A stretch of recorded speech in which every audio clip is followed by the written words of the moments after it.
Peter, it's been stunning, if not a bit worrying, watching the Sino-Japanese tensions unfold from a vantage point in Hong Kong.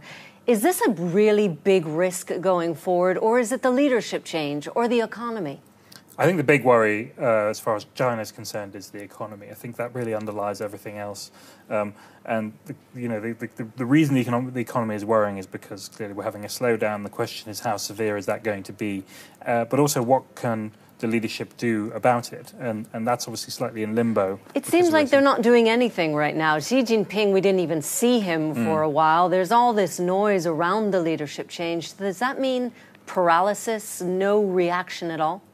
I think it'd be a bit unfair to describe it as paralysis, but clearly things are on hold, and to a certain extent, it will be up to the new leadership to kind of take some kind of measures. That could take some time, by the way. If we look at history, it basically takes a year after the new leadership is announced before the really big reforms get sort of pushed through and declared. So it may not actually be until next autumn that we actually hear about what the new crop of leaders who are coming in this autumn want to do.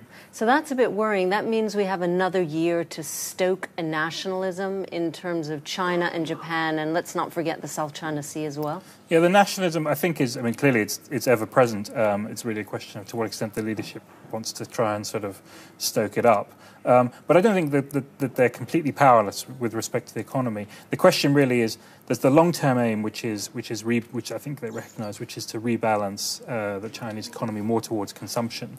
But then, of course, if you were looking for a short-term stimulus, you start looking at infrastructure spending, trying to boost exports, and getting the banks to lend more. And the question really is whether those dials, how much more there is left in those dials to kind of keep the economy going along. So it sounds like you're really thinking about the economy and all those concerns around it, whereas all that political noise, what do we do? Block it out or not worry about it too much? Well, I think they're completely interrelated.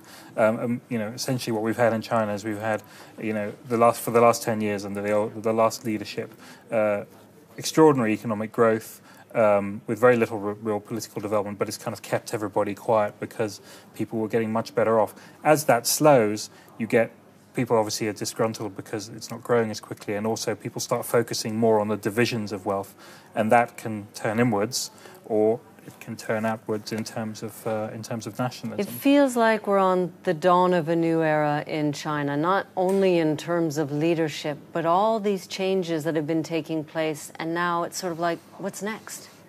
Well, I think that is, that's the big question for this new leadership. And even, as much as they try to sort of make it look like a smooth transfer of power and kind of continuity, there are lots of big issues on the agenda: corruption, the environment, all these kind of things for the new leadership that they're going to have to find a way to try and tackle. So what do investors do? Hold tight?